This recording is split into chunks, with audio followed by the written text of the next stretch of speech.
rain tasted like rust on Wren Halliday's lip. The split one, the one her foster brother had given her the night before he drove her suitcase to the curb and locked the door.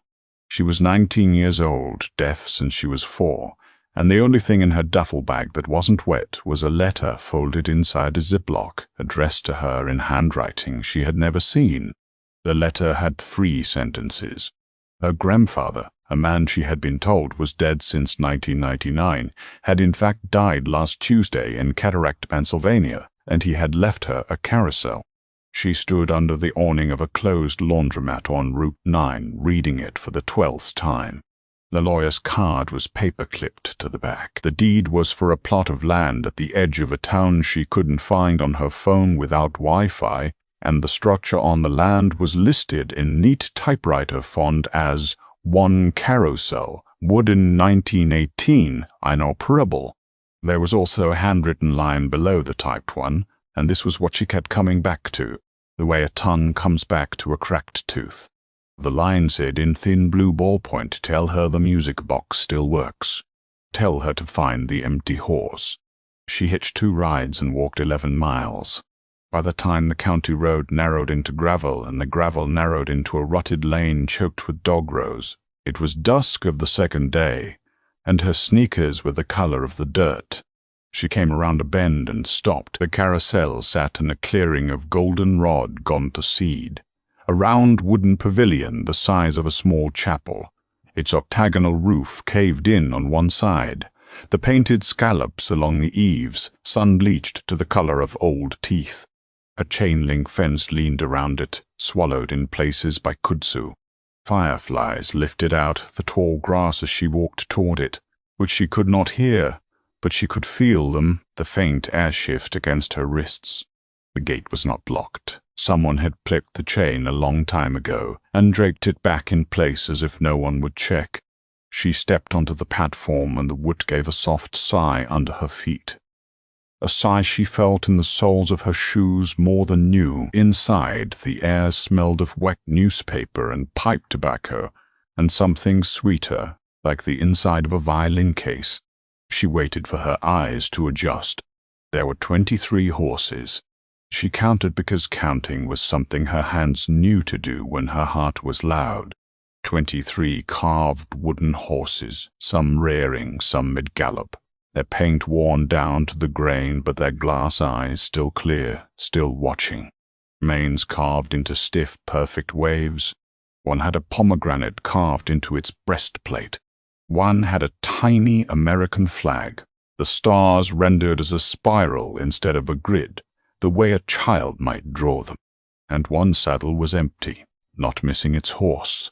The horse was there, a dapple gray with its head turned back over its shoulder as if waiting for someone, but the saddle on its back was bare, the leather cracked, the stirrups hanging down like a held breath. Every other horse in the Carousel had a rider carved into it, a wooden child painted in the fashion of 100 years ago, sailor suits and pinafores and knickers. 22 wooden children, 23 horses. She stood there a long time. That was when she noticed the music box. It sat at the center of the Carousel, on the mirrored column inside a brass housing shaped like a lantern. The glass was cracked. When she pressed her palm to the column, she could feel, faintly, the hum of something still alive inside the wood, a low vibration that traveled up her wrist bones and settled in her jaw. She had been deaf long enough to know what music felt like through her teeth. She found the crank on the side. She turned it. The Carousel did not move. The horses did not rise or fall. But beneath her palm the column began to shiver, and the shiver became a rhythm, and the rhythm became, she knew without hearing it, a song, a waltz, 3-beat. She could feel the strong downbeat against her sternum. Then, near the end of the song, something happened that her palm registered before her eyes did. A small click inside the column. A panel no bigger than a playing card slid open beside her hand. Inside the panel was a tintype photograph, curled at the edges, and behind the tintype a tiny brass key. The photograph was of a boy, maybe 7 years old, in a sailor suit. It was sitting on a dapple grey carousel horse, on the back in pencil so faint she had to tilt it. Samuel, 1918.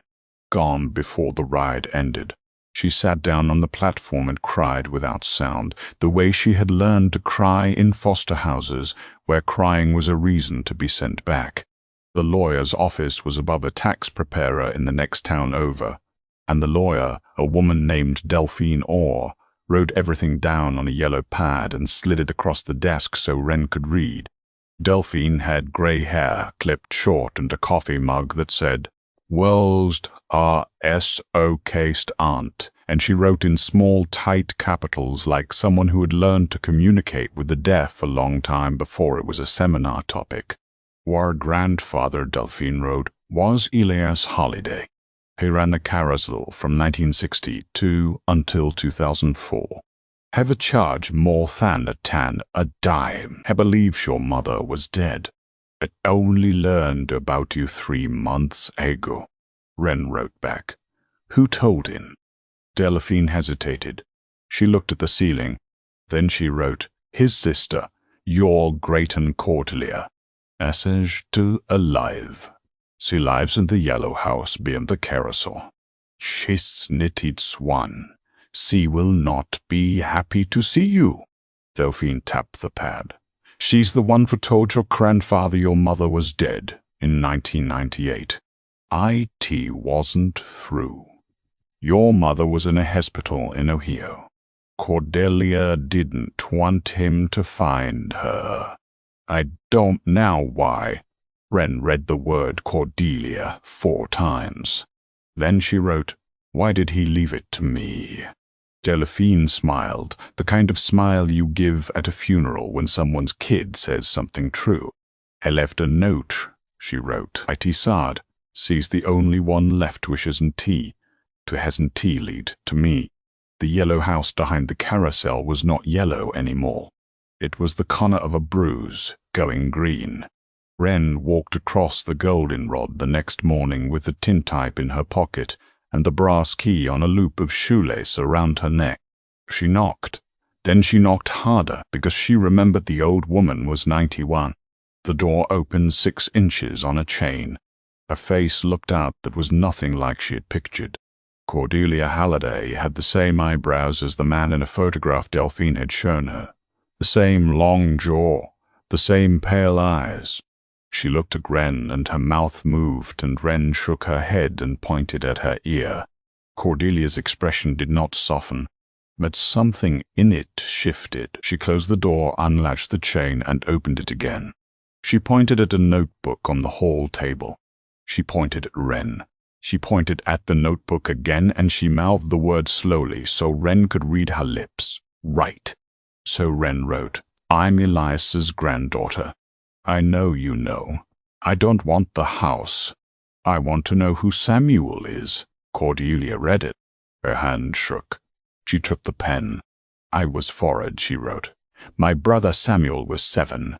Oh, father, Bew, the carousel. He carved a wooden writer for each of his children. There were 23 of yours, F and Whirly, cousins include.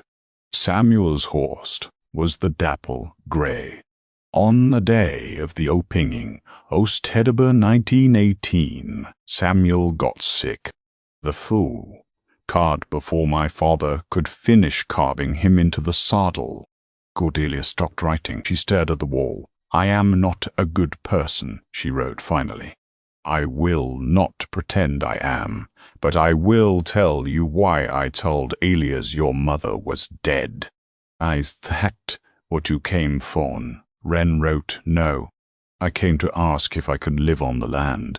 I'll leave you alone. Cordelia looked at her a long moment. She wrote, do what you want.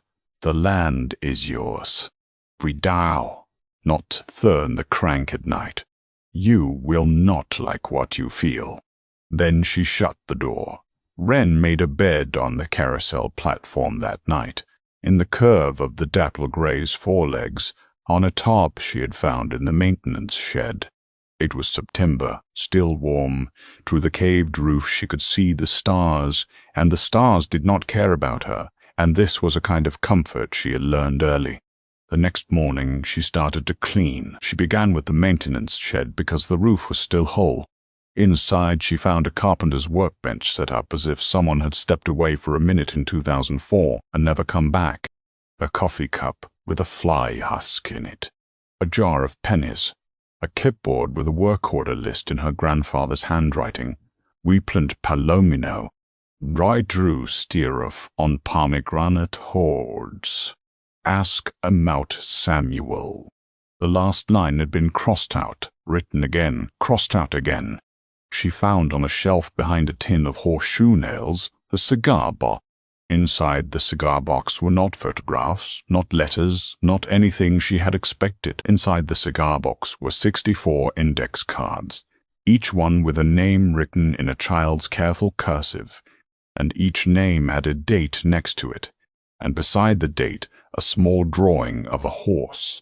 GRACM 1971 Palomino, Tommy O 1974, Bay with Star, Lisan 1978 Rowan, 64 children, 64 first rides, and at the back of the box in her grandfather's adult hand one card that said WNH to be Assassin.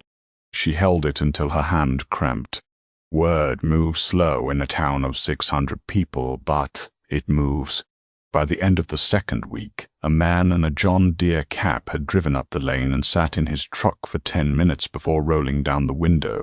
He had a notebook ready. He wrote, "Your grandpa fixed my little girl's prosthetic legs summer. Just because he couldn't. I see true you can he how." Wren nodded. He wrote, "I can hang drywall. I owe him." She did not cry in front of him. She waited until he drove away. A woman named Juana came with a casserole and a daughter who knew ASL from a community college class, and the daughter translated with slow, careful hands while Juana talked about the time Elias had let her ride for free for a whole summer in 1987 because her mother had just died. The girl's signs for died were gentle, almost apologetic, as if she were afraid the word might bruise. An old man brought a can of marine varnish and would not take money. By the first frost, the roof was patched. By Halloween, 11 of the horses had been wiped down and waxed. Wren slept now in the maintenance shed on a cot, and she had learned to bank the wood stove so it would last till morning. She had also 3 times turned the crank at night. She had done it the first time to prove to herself she wasn't afraid of a 91-year-old woman's warning. She had done it the second time because she was. The third time she did it because she thought she had imagined what happened the second time, and she needed to know. What happened was this. When the waltz reached its final measure, the hum in the column did not stop cleanly. It held one extra beat, and in that beat she felt, through her palm on the wood, something she could not explain. A second rhythm, smaller, lighter. A child's laugh. If a laugh had a shape under the skin, it passed through her wrist and was gone. She did not tell anyone, not even Delphine, who had started coming by on Saturdays with groceries she pretended she had bought by accident. The letter from the county came in late November.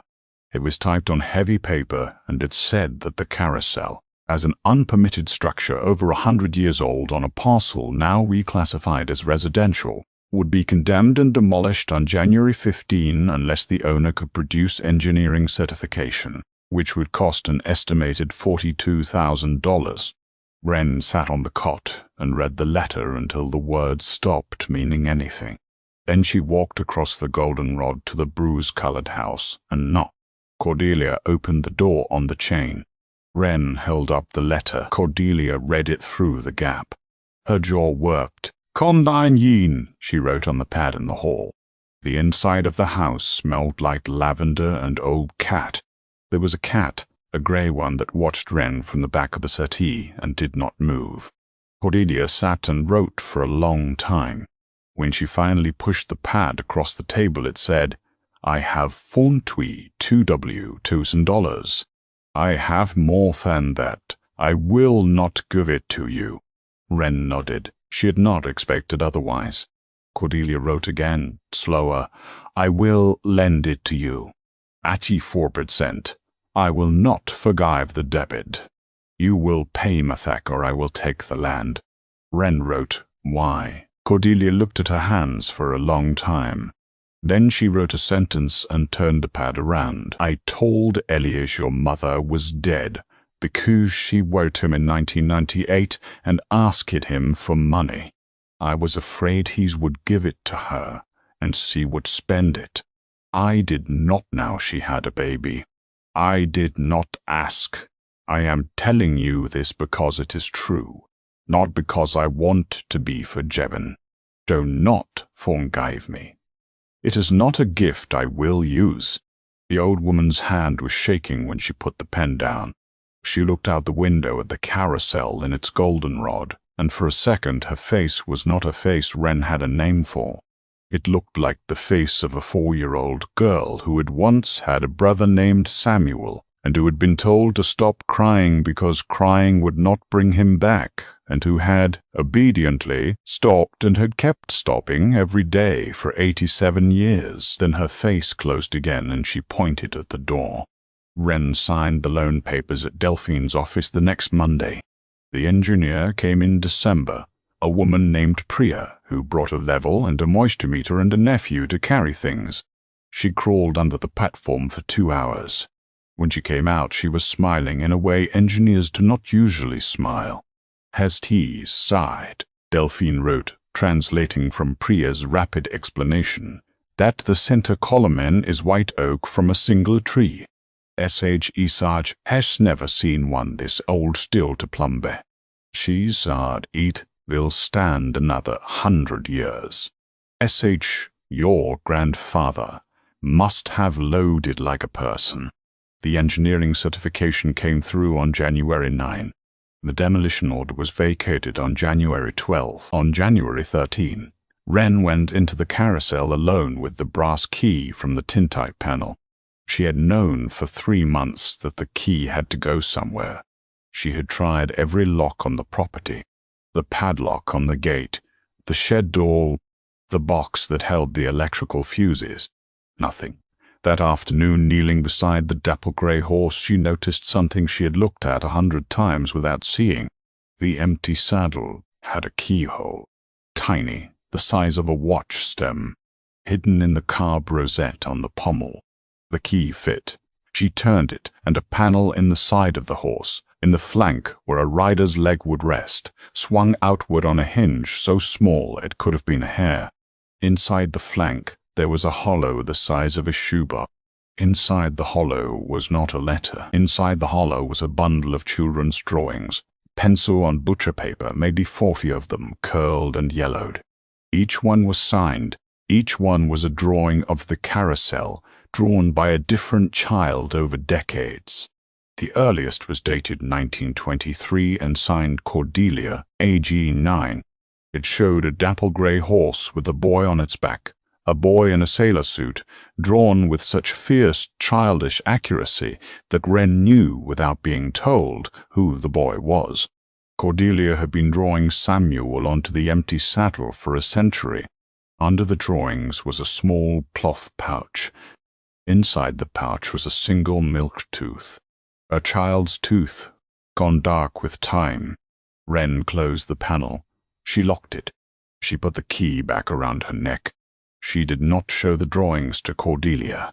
She did not show them to anyone. She put them back inside the horse, where they had lived since the year the Spanish flu took a boy named Samuel before he ever got to ride. And she shut the flank, and she sat with her forehead against the dapple-gray's carved shoulder, and felt the grain of the wood against her skin. She opened on the first Saturday of May. She had repainted the horses herself, slowly, 1 a week, through the winter. She had not repainted the dapple-gray. She had only wiped it down and waxed it, and left the rider's saddle empty on purpose. She charged a dime, her grandfather's dime. She had a jar of them from the workshop. Juana's daughter came with a hand-lettered sign that said, Whence Carousel, Est. 1918, reopened 2026. A man in the John Deere cap, brought his granddaughter, who was 4, and who climbed onto the palomino with the grave seriousness of a small queen. Delphine came in a dress Wren had not known she owned. Priya came with her nephew. 41 people came, which in a town of 600 is a number that feels like weather. Cordelia did not come. Wren had not expected her to. But halfway through the afternoon, when Wren glanced across the goldenrod, she saw that the curtain in the upstairs window of the Bruce Green house had been pulled back, and a small shape stood behind it, watching. At the end of the day, when the last child had gone home and the light was slanting long and gold through the patched roof, Wren walked out alone to the dapple grey. She had told herself she would not do this. She had told herself it was sentimental. She climbed onto the platform anyway. She turned the crank. The waltz began. She laid her palm against the center column, and the hum came up through her wrist, and she closed her eyes and she waited for the final measure, and the extra beat and the small rhythm she had felt 3 times in the dark. It came. It was lighter than she remembered. A held breath under the wood. She kept her hand there until it faded. When she opened her eyes, a monarch butterfly had landed on the empty saddle of the dapple grey. It sat there with its wings moving slow, open and closed, and the light through the broken roof fell across it in a clean, unhurried slant, and out across the goldenrod, in the window of the yellow house, the curtain twitched once and was still. The butterfly stayed a long time. Then it lifted and was gone over the trees, and Wren stood in the quiet of the pavilion with her hand still on the column, feeling the last of the hum go out of the wood, and she did not move until the first firefly of the evening rose out of the grass and found her.